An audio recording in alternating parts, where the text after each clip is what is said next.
Bonjour à tous, ici Kiki la Quinca, bienvenue sur ma chaîne pour une nouvelle vidéo. Tout de suite, on attaque avec le cri de guerre de la semaine. Alors, cri de guerre victorieux pour la fabuleuse équipe féminine de football et dans cette belle Coupe du Monde 2019, ça part très bien pour les filles puisqu'elles ont gagné. Donc, contrairement à ce philosophe de pacoutis de mes deux qui a dit une connerie grosse comme lui, moi c'est comme ça que j'aime les filles, combatives, victorieuses et surtout belles à regarder. Merci mesdames et vous irez très loin. Contrairement aux garçons. Qu'est-ce qu'ils ont les garçons? Ils ont des jambes de bois et des pieds en plastique ou quoi?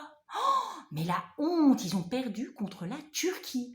J'ose même pas imaginer la brassée qu'ils se sont pris à la mi-temps dans les vestiaires. On rejoint tout de suite d'ailleurs notre envoyé spécial. Alignés tous devant moi là. Mais qu'est-ce qui s'est passé la première mi-temps, bordel? Mais appelez-moi Michel Pogba. Pogba, viens ici. Enlève-moi ces putains de boucles d'oreilles là. Ça pèse 115 carats ton truc. Tu fais comme ça, tu peux pas courir. Ils sont où tes crampons? Pogba, ils sont où? Quoi? T'as voulu essayer tes nouvelles tatanes avant les vacances? Mais vous êtes cru où là, les bleuets? Dans un champ de coquelicots aux Seychelles ou quoi? Je t'ai dit, pas de tatane, Pogba. Pendant les matchs, ça glisse dans les chaussettes de tennis, tu peux pas courir. Appelez-moi Bernard Griezmann. Nanar, viens ici. Tu vas chez le couptif, hein? Ça fait 15 jours que je te le dis, là. T'as une prise au ventre, tu peux pas buter. Hein? Qu'est-ce qui vous arrive là? C'est depuis que vous gagnez de la caillasse là. Vous avez transféré votre argent en Suisse dans vos slibards et ça tombe dans vos panards là, tiens.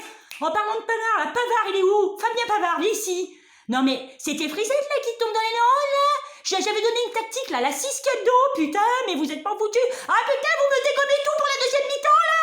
Je veux que ça pue la sueur et pas l'huile de monoï, merde. Allez, fais ça. On va se calmer, hein. Mon cher Didier Deschamps, je te donne un petit conseil de fille entre nous. Bah, essaye de mixer pour le prochain match des filles et des garçons, peut-être que ça peut marcher. Hein. Voilà, ça c'était le cri de guerre de la semaine. On enchaîne tout de suite avec une nouvelle rubrique qui va s'appeler le Kiki d'or de C'est qui a pas fermé son clapet. Alors cette semaine, le Kiki d'or est décerné à Aya Nakamura. Alors, aïe aïe aïe, elle est belle, hein, la déesse africaine. Elle est jolie, elle a des seins, tout ça, elle est magnifique. Hein. Mais elle a pas pris le melon, la petite, un peu, là, parce que je pense qu'elle peut plus porter ni chapeau ni bottes, hein, la minette, là. Alors, elle s'est plainte cette semaine, elle aurait mieux fait de fermer sa gueule, qu'elle ne pouvait plus aller en supermarché parce qu'elle peut plus porter donc ses bigoudis avec son masque au concombre, elle en a marre d'être reconnue par les gens et elle peut plus supporter sa célébrité. Eh ben ma chérie, j'ai envie de te dire, change de métier, hein. Tu fais dame pipi, hein, tu verras du monde, les gens te donneront de la caillasse et ils te demanderont rien d'autre que du papier cul, hein. Voilà. Moi j'en ai ras-le-bol de ces stars qui en ont marre de leur célébrité. Quand tu prends un héritage, tu prends le passif et l'actif, tu prends les deux. Moi aussi, dans mon métier, il y a des trucs qui me font suer, mais que je fais aussi parce que ça fait partie du job. Voilà. Donc, et puis n'oubliez pas quand même que ce sont les fans qui font votre succès. S'ils n'achètent plus vos livres, vos bouquins, qu'ils ne vont plus au ciné, qu'ils n'achètent plus les places de concert et qu'ils n'achètent plus de Dix, eh bien vous êtes foutus. Vous allez au fond de la mine pousser des wagonnets et là vous serez en droit de vous plaindre de votre condition. D'accord? Voilà, parce que Aya, moi je l'ai vu sur une vidéo que m'a montrée ma fille, où elle arrive, elle atterrit en Afrique pour un concert et où elle snob les fans. Donc redescente et pas Beyoncé ni Rihanna, ma jolie. Et puis j'ai écouté les paroles de sa nouvelle chanson, enfin nouvelle, qui tourne quand même en boucle depuis des semaines, Pookie. Alors je viens d'apprendre que Pookie c'est une poucave, hein. Donc pour les quinquas que nous sommes, poucave c'est une balance ou un rapporteur quand on était petit. Madame, elle rapporte elle. Mais en fait, moi Pookie c'était un chien, hein. Ben je sais pas. Et il est où, hein, le Pookie? Et il est où le joli petit toutou? Et il est où, hein, le Pookie? Et ouais, vous avez pas vu Pookie? Je le cherche partout. Pardon, excusez-moi, je me suis égarée. Oui, enfin, il est où Pookie? Il est dans le sas. C'est quoi cette histoire de sas? Je comprends rien. C'est quoi le champ lexical de la chanson? Je me suis dit, bon, ça doit être un mec qui a braqué une banque avec son kleps. Mais entre nous, Pookie, c'est pas tellement le nom ni d'un berger allemand ni d'un rottweiler. C'est plutôt le nom d'un Yorkshire. Tu sais, ce petit chien, tu lui mets un petit kiki rose dans les cheveux. C'est pas du tout crédible, on n'y croit pas. Il faut que je me recoiffe, je suis mal coiffée. Voilà, donc je ne sais pas. Alors, moi, Aya, si t'as pas fait première langue Aya, langue de pute, tu comprends rien aux paroles. Mais en fait, on s'en fout. Hein. Donc, pour vous dire qu'on est quand même pas des si vieux cons que ça, puisque même les ados ne comprennent rien. Ils te disent juste, on s'en fout de pas comprendre, nous, on s'ambiance. Ah ben c'est sûr que ça chauffe Marcel, mais c'est pas du Proust, hein, sans mauvais jeu de mots. Voilà. Donc ça c'était donc le Kiki d'or de la semaine. Et puis, je voulais donc finir par la news bien pourrie de la semaine. Je vous avais parlé dans une précédente vidéo de ma ménopause qui me faisait chier. Donc, je suis allée voir, parce que les symptômes sont de pire en pire, je suis allée voir mon gynéco la semaine dernière, qui m'a dit « Ah non, non, Madame Tranchant, vous n'êtes absolument pas ménopausée. C'est une blague. Mais pourquoi j'ai envie de dégommer tout ce qui bouge? Pourquoi j'ai envie de chialer? La seconde d'après, j'ai envie de rigoler. Pourquoi j'ai envie d'être... J'ai l'impression d'avoir pris 10 Lexomil, et pourquoi la seconde d'après, j'ai l'impression d'avoir pris du Guéronzan, enfin je sais pas, en plaquette. Je ne sais pas, je m'auto-soule, comme dirait ma fille, je n'en peux plus, j'ai l'impression d'être bipolaire. Donc ce n'est pas ça, je vais faire une prise de sang, hein, je vous tiendrai au courant. Et puis donc, mon gynéco, je lui avais demandé de me donner donc de la vitamine D, vous savez, hein, pour me donner un coup de fouet.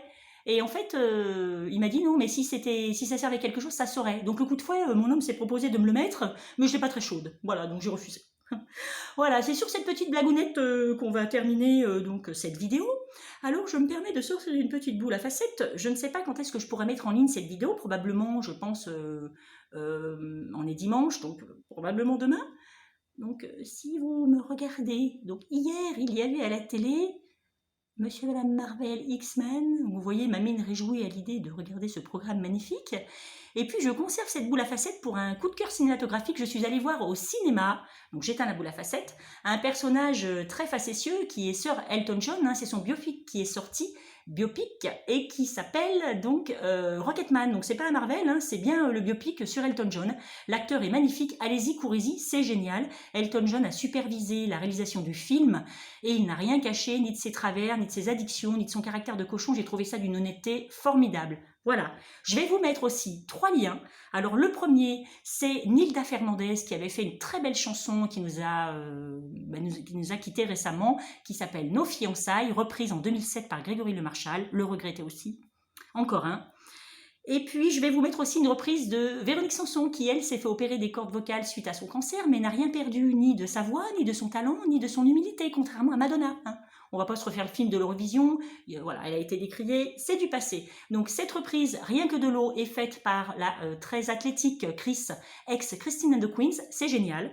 Et puis, on va rendre un hommage appuyé à tous nos ados de France et de Navarre qui vont passer leur baccalauréat de philosophie le 17 juin prochain, qui vont suer sang et eau sur leur copie. Je vous mets, les gars, les filles, c'est pas de votre génération, mais regardez, c'est génial, le cultissime sketch de Albert Dupontel qui s'appelle Le Bac, et son cultissime Jean-Paul Sartre, Charles Jean-Paul, ça marche aussi dans l'autre sens. Voilà, c'est génial.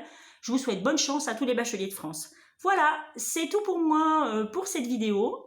Si vous avez aimé, évidemment, vous likez, vous commentez, vous partagez comme d'habitude. Je refais une petite pub rapidos pour mon livre « J'ai 50 ans et tout fout le camp, toujours en vente sur Amazon ». Les personnes qui l'ont acheté, soyez gentils de mettre des commentaires sur Amazon, j'en ai que 2. Voilà, je vous en remercie d'avance. Et puis je vous dis à une prochaine fois, dans une prochaine vidéo. Je vous embrasse fort. Carpe diem. Ciao! À bientôt!